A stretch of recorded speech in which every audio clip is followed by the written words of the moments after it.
Good morning, नमस्कार। ज्योति classes में आप सभी का एक बार फिर हार्दिक अभिनंदन है।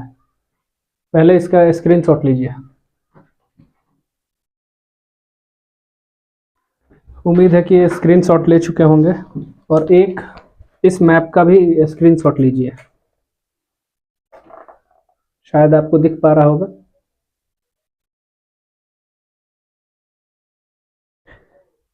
जब भी आप हिस्ट्री पढ़ें तो एक मैप रखिए। ये मैंने शुरू में ही बताया था आपको, ऑक्सफोर्ड का स्कूल एटलस है।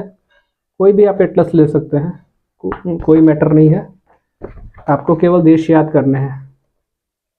तो Spain, France, Germany, Austria, Italy, Greece, जो यूनान हम लोग कल पढ़े हैं, ये हंगरी है, बुल्गारिया है, रोमानिया है, ये पोलैंड।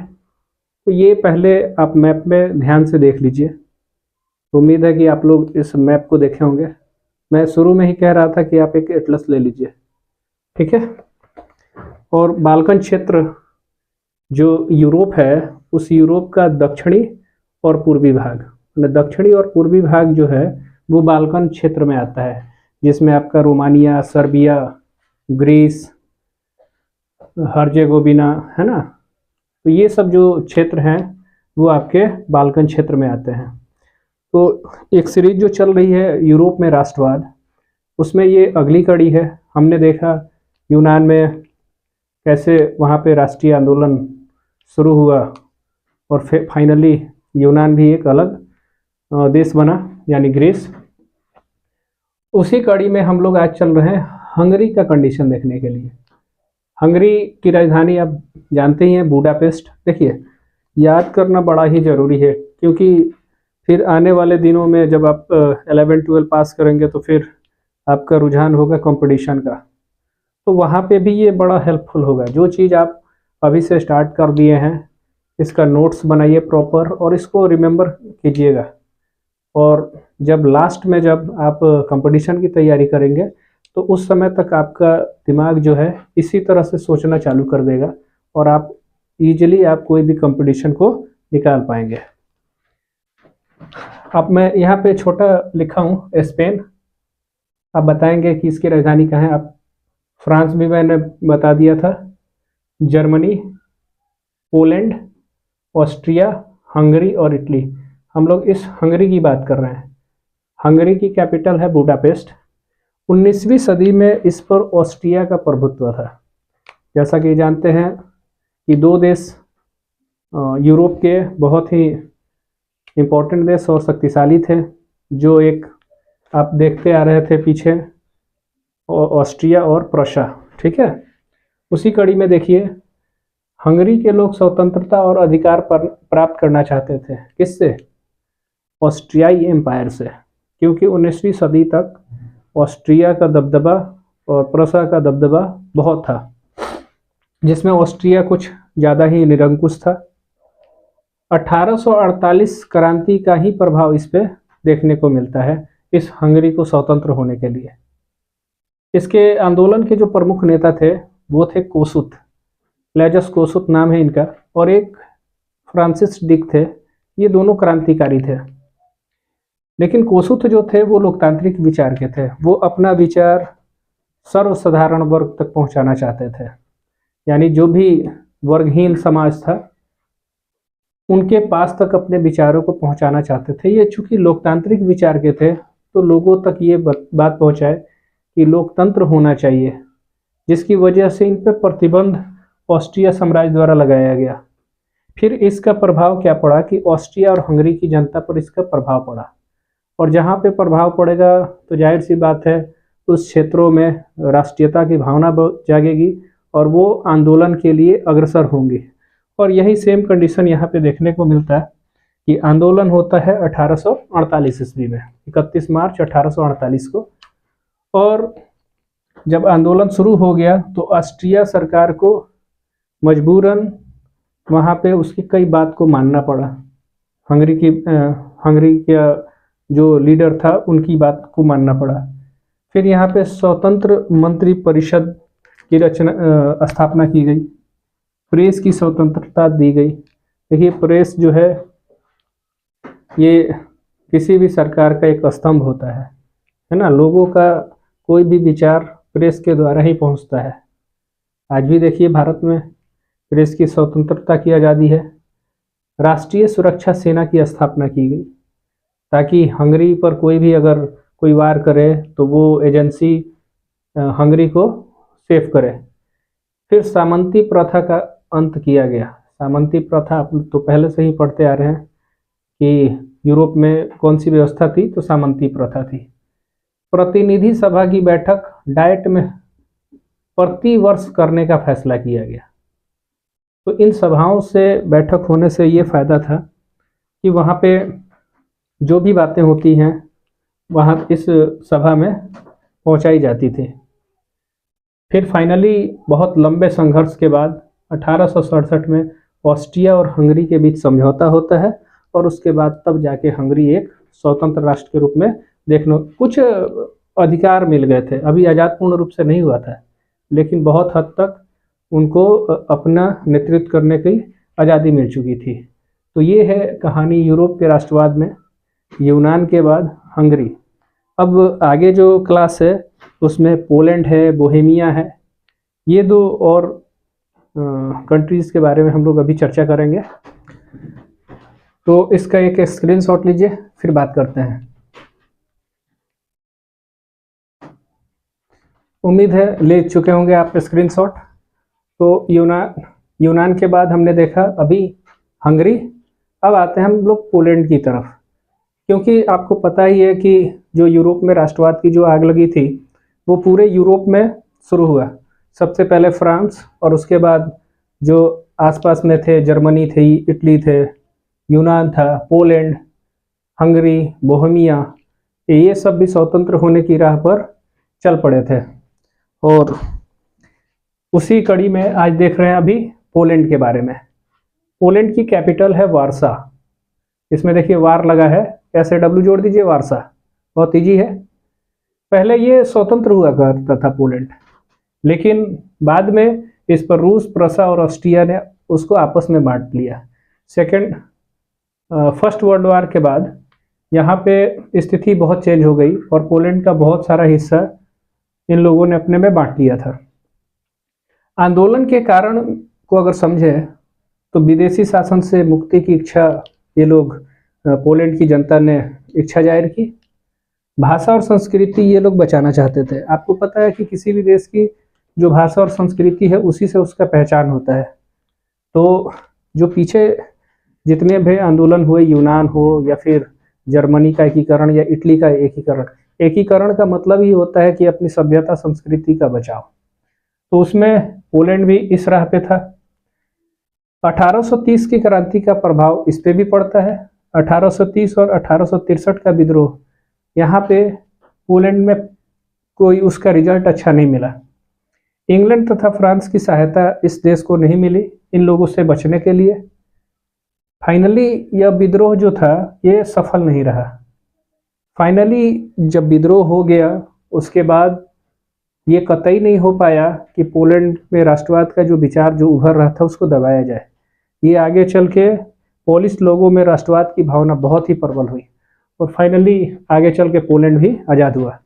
इस कड़ी में आप देखिए पोलैंड यहाँ पे है, ठीक है। विस्चुला नदी के किनारे पे आपका पोलैंड स्थित है। विस्चुला नदी का नाम जरूर याद रख लीजिएगा। हालांकि आपके किताब में नहीं है, लेकिन फिर भी थोड़ा सा एडिशनल मैंने ऐड कर दिया है आपके लिए। मेहनत कर रहे हैं आपके लिए, आप थोड़ा सा चीज़ों को याद रखिए। स्पेन की राजधानी मैड्रिड, फ्रांस की राजधानी स्पेन, जर्मनी की कहाँ पे है आप कमेंट कर सकते हैं, या फिर बर्लिन। ऑस्ट्रिया की राजधानी वियना, ऑस्ट्रेलिया नहीं है ये, ऑस्ट्रिया। हंगरी की राजधानी अभी पीछे मैं पढ़ा दिया, बुडापेस्ट। इटली की राजधानी रोम। कमेंट करके आपको बताना है कि पोलैंड की राजधानी कहाँ पे है, और चीज़ों को लिख लिख के याद कीजिए ताकि ये लंबे समय तक आपके लिए याद रहे। अभी इसी स्लाइड में इसके बाद हम लोग बोहेमिया जो है उसके बारे में आज कंटिन्यू फाइनली करके एंड कर रहे हैं इस चैप्टर को, और इसके बाद इसके क्वेश्चन आंसर की तरफ हम देखेंगे। एक 2 वीडियो और चलेगा जिसमें आपका यूरोप का राष्ट्रवाद जितने ऑब्जेक्टिव हैं, फिल इन द ब्लैंक्स वाले क्वेश्चन, लघु उतरिए फिर दीर्घ उतरिए, ठीक है, जो भी क्वेश्चन बन पाते हैं उसको मैं एक या 2 क्लास उसका होगा, उसके बाद फाइनली इस चैप्टर को हम लोग समाप्त करेंगे। वर्ल्ड हिस्ट्री में ये बहुत ही इम्पोर्टेंट चैप्टर है कि राष्ट्रवाद का भावना कैसे जागृत हुई और इसका इम्पैक्ट, और यदि आप चीज़ों को समझ गए होंगे तो भारत में जब राष्ट्रवाद एक चैप्टर ही है, शायद तीसरा या चौथा चैप्टर है, वहाँ पे देखेंगे कि उस समय भारत में क्या चल रहा था। राष्ट्रवाद केवल एक जगह नहीं हुआ, पूरे वर्ल्ड में शुरू हो चुका था राष्ट्रवाद का दौर। तो फिर वहाँ पे भी हम लोग समझने में इस चैप्टर से बहुत ही हेल्प मिलेगी। ठीक है, तो आइए फिर देखते हैं अब बोहेमिया। तो चलिए पहले एक इसका स्क्रीनशॉट लीजिए, फिर बात करते हैं।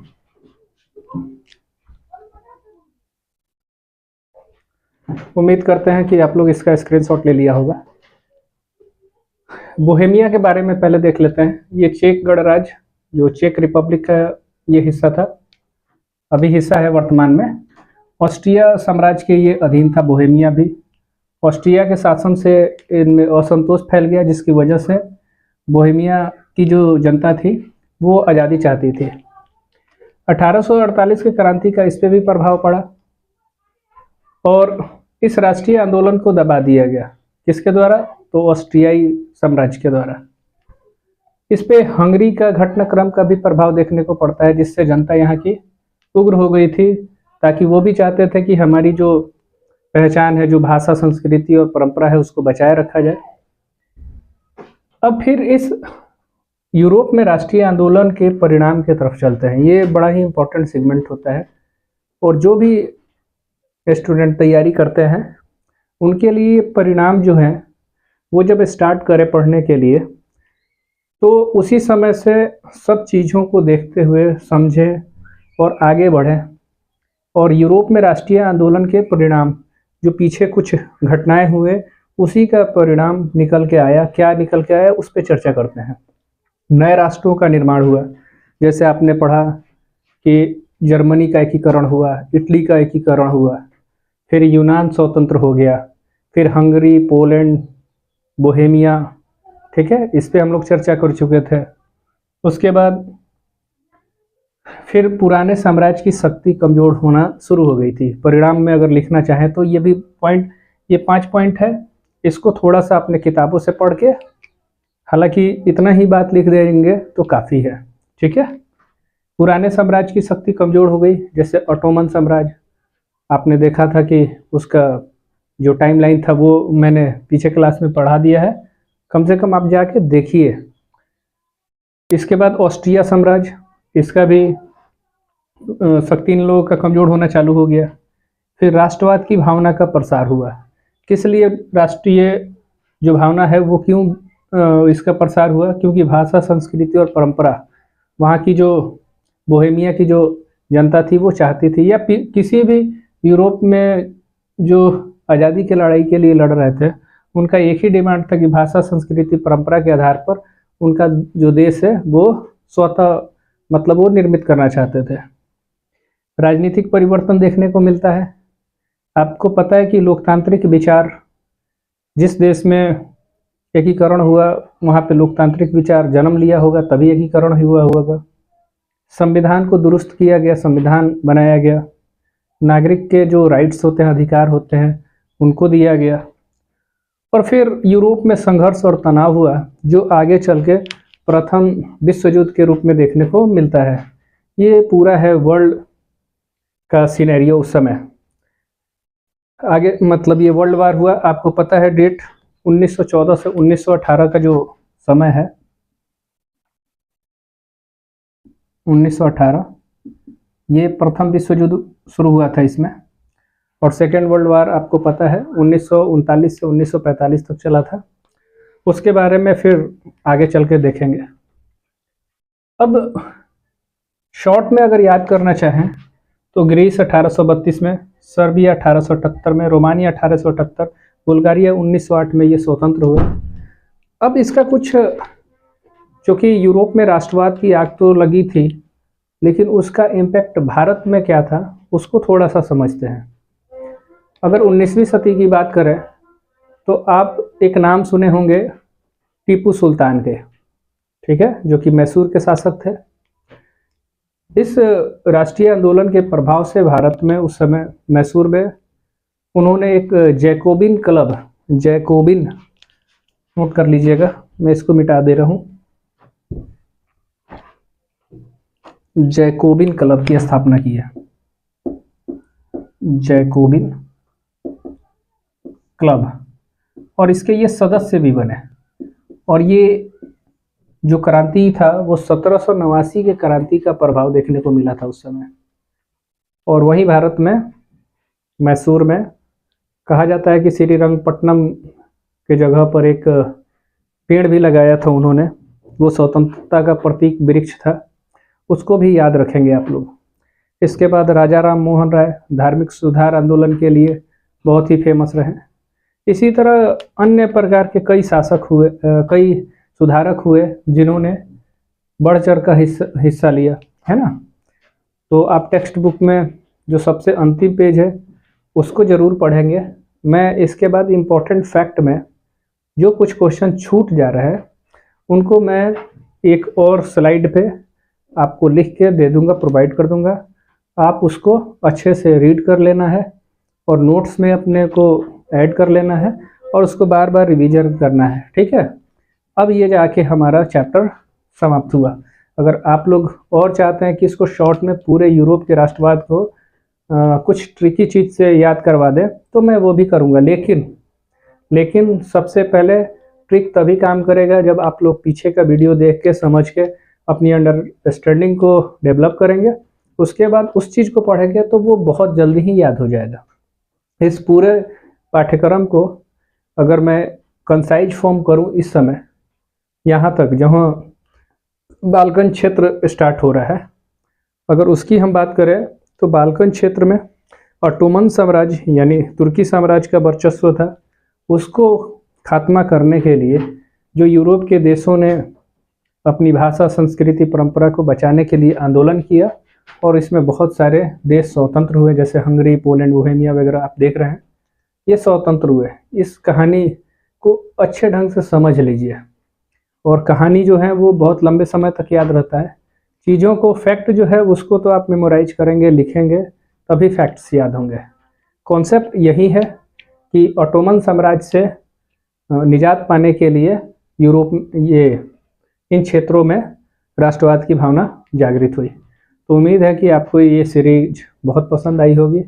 अगर पसंद आई है तो वीडियो को लाइक, कमेंट, शेयर ज़रूर करें और मेरा हौसला बढ़ाएं ताकि मैं और वीडियो आप लोगों के लिए समय समय पर प्रोवाइड कराता रहूं। फिर मिलते हैं, इसी सीरीज को जारी रखेंगे। एक वीडियो में और ख़त्म मैं करूँगा, उसमें आपका इम्पोर्टेंट फैक्ट्स और जितने क्वेश्चंस हैं उस पर थोड़ा चर्चा कर लिया जाएगा। फिर फाइनली ये पार्ट हमारा समाप्त हो जाएगा। फिर मिलते हैं नए वीडियो में, तब तक के लिए धन्यवाद। जय हिंद।